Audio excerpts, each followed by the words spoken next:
नमस्कार दोस्तों, मैं सुनील कुमार आपका फिर से स्वागत करता हूं आपके अपने चैनल क्या ऐसा होता है में। दोस्तों, एक एक काल सर्प दोष की पूरी विस्तृत से जानकारी, उसके लक्षण और उससे मुक्ति के उपाय मैंने अलग अलग वीडियो के माध्यम से आपके साथ शेयर किए हैं। जब आप किसी को अपनी कुंडली दिखाते हैं या फिर आप ऑनलाइन अपनी कुंडली देखते हैं और अगर आपको पता चल जाता है कि भाई मेरी कुंडली में इस तरह का कालसर्प दोष है, तो आप उसके अनुसार उससे मुक्ति पा सकते हैं। और अगर आप ये भी पता नहीं लगा पा रहे हैं कि मेरी कुंडली में कौन सा कालसर्प दोष है, तो मैंने आपको दो ग्रह के माध्यम से बता दिया है कि इससे आप अनुमान लगा सकते हैं कि आपकी कुंडली में कौन सा कालसर्प दोष है, राहु और केतु की स्थिति के अनुसार। तो दोस्तों, आज मैं आपके साथ 8वें कालसर्प दोष के बारे में जानकारी दे रहा हूं। जो 8वां कालसर्प दोष होता है उसका नाम है शंखचूर्ण कालसर्प दोष। शंखचूर्ण कालसर्प दोष कुंडली में कब बनता है? शंखचूर्ण कालसर्प दोष कुंडली में बनता है जब 8वें घर में राहु हो और तीसरे घर में केतु उपस्थित हो। तो आप ये समझ लो कि आपके ऊपर या आपके जीवन में कुछ ऐसी परेशानियां आने वाली हैं या फिर आ रही हैं जिनका कहीं ना कहीं से नाता या रिश्ता पूर्वजों से, पिता, प्रपिता, पिता में, मतलब अपने जो जो आपके जो पीढ़ी थी, आपके जो पूर्वज थे, आपकी सारी समस्याएं वहां से उत्पन्न हो रही हैं। आपको पिता की तरफ से सुख नहीं मिलेगा, आप पिता के विरोधी हो सकते हो और छोटी छोटी बात में आप उनसे कहासुनी कर सकते हो। मतलब देखा जाए सीधे तौर पर तो आपको अपने पिताजी की भाषा, अपने पिताजी के सुझाव, आपके पिताजी जो आपसे कुछ एक ऐसी जानकारी देते हैं, आप उसमें अपनी अपनी अपनी अपनी थोपते हो और एक तरह से आप उन्हें कहीं ना कहीं एक जनरेशन गैप से जोड़ने का प्रयास करते हो कि ये तो वही पुरानी बातें करते रहते हैं, हमेशा इन पर यही बातें रहती हैं, शुरू से जब से हम छोटे थे तब से ये ऐसी बातें करते रहते हैं। इस तरह की चीजें आपके दिमाग में आती हैं। मतलब एक तरह से जो जितने भी पूर्वज थे, क्योंकि पूर्वज कहीं ना कहीं से उस राहु ग्रह से भी पीड़ित है। मतलब जो आपके पितरों का घर है, पितरों के घर में राहु बैठी हुई, तो उसकी वजह से पितृदोष भी आपके ऊपर बन रहा है। मतलब समझ रहे हैं, ये कालसर्प दोष अन्य कालसर्प दोष से थोड़ा सा भिन्न है कि इस कालसर्प दोष के साथ आपको पितृदोष की पूजा भी करानी ही पड़ेगी। हालांकि मैं अपनी वीडियो के माध्यम से बताता हूं आपको हमेशा कि हर इंसान को पितृदोष की पूजा अवश्य करानी चाहिए। पितृदोष की पूजा अवश्य करानी चाहिए, उसके कारण भी अपनी वीडियो के माध्यम से मैं आपके साथ शेयर कर चुका हूं। लेकिन जो शंखचूर्ण कालसर्प दोष होता है, वो लोग, उन लोगों को तो एक साथ इनकी पूजा करानी अति आवश्यक है। अगर आप ये सोचते हैं कि अकेली कालसर्प दोष की पूजा से आपको मुक्ति मिल जाएगी, तो हो सकता है राहु देव का जो दुष्प्रभाव है वो कुछ समय के लिए या फिर वो थोड़ा सा नगण्य हो जाए, लेकिन पितृदेव जो आपके पितर हैं उनकी कृपा आपके ऊपर नहीं आ पाएगी। इस कालसर्प दोष में ये एक महत्वपूर्ण बिंदु है कि इस कालसर्प दोष में जितने लोग हैं जिनकी कुंडली में ऐसा कालसर्प दोष है, उन्हें हमेशा एक साथ कालसर्प दोष की पूजा के साथ पितृदोष की पूजा कराना अति आवश्यक होता है। तो दोस्तों, राहु 8वें भाव में और केतु तीसरे स्थान पर, इस तरह से ये योग बनता है शंखचूर्ण कालसर्प दोष का।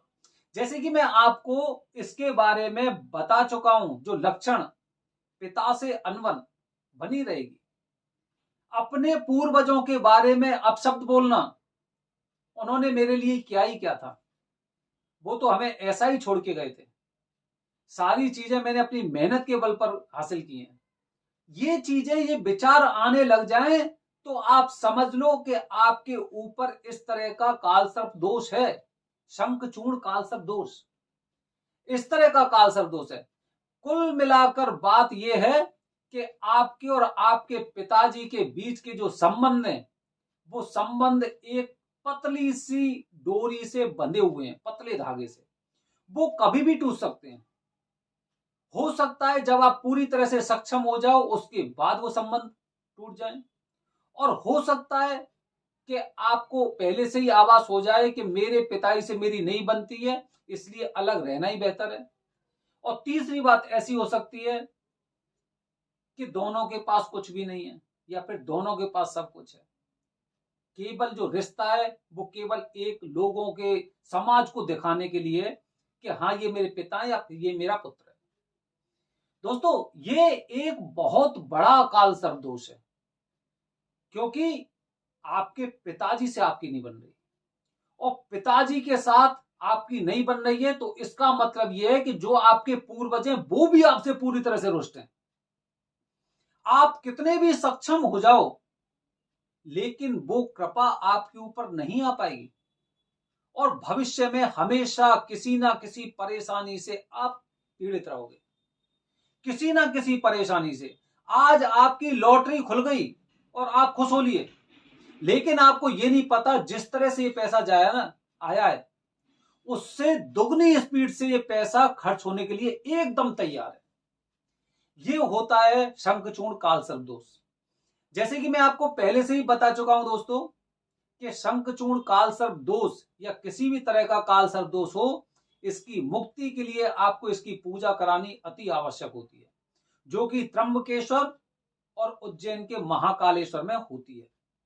तो वहां पर इसकी पूजा कराएं। उसके साथ आपको पितृदोष की पूजा, जो 3 दिन की पूजा होती है, उसे कराना बेहद जरूरी होता है। 3 दिन की पितृदोष की पूजा होगी और कालसर्प दोष की पूजा होगी। दोनों पूजा जब एक साथ होती हैं तो वो दोनों पूजा 3 दिन में समाप्त हो जाती है। तो ऐसे लोगों को अगर इन दोष से मुक्ति पानी है तो उन्हें इस तरह से पूजा करानी चाहिए।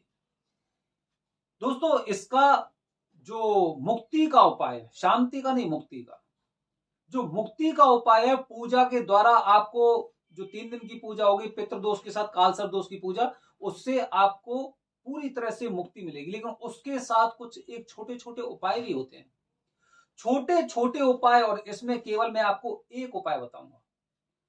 इस कालसर्प दोष की पूजा के पश्चात केवल एक उपाय। वो उपाय कौन सा है?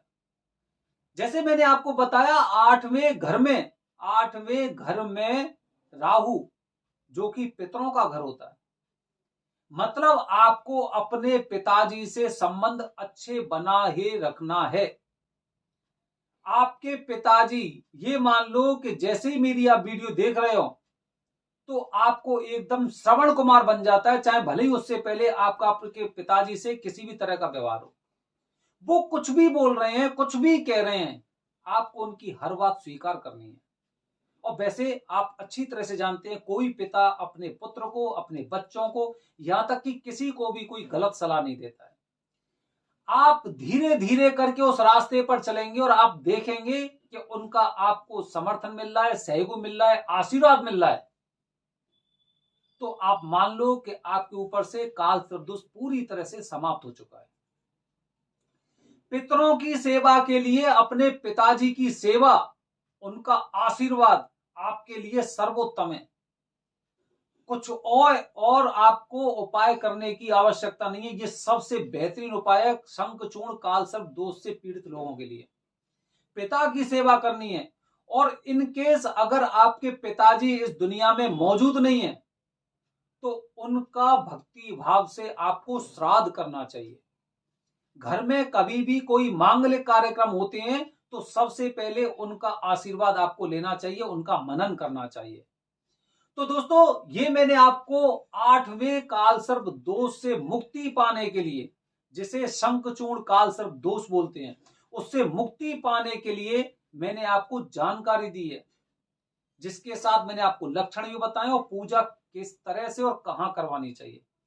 मेरे आने वाली वीडियो में जो मेरा नमा कालसर्प दोष के बारे में आपको जानकारी दूंगा, जिसे बोलते हैं घातक कालसर्प दोष। बने रहिए हमारे चैनल के साथ दोस्तों। धन्यवाद। जय हिंद, जय भारत, हर हर महादेव। दोस्तों गलती के लिए क्षमा, क्योंकि राहु 8वें घर में नहीं, राहु 9वें घर में होता है, जो पितरों का घर होता है। धन्यवाद दोस्तों, जय हिंद।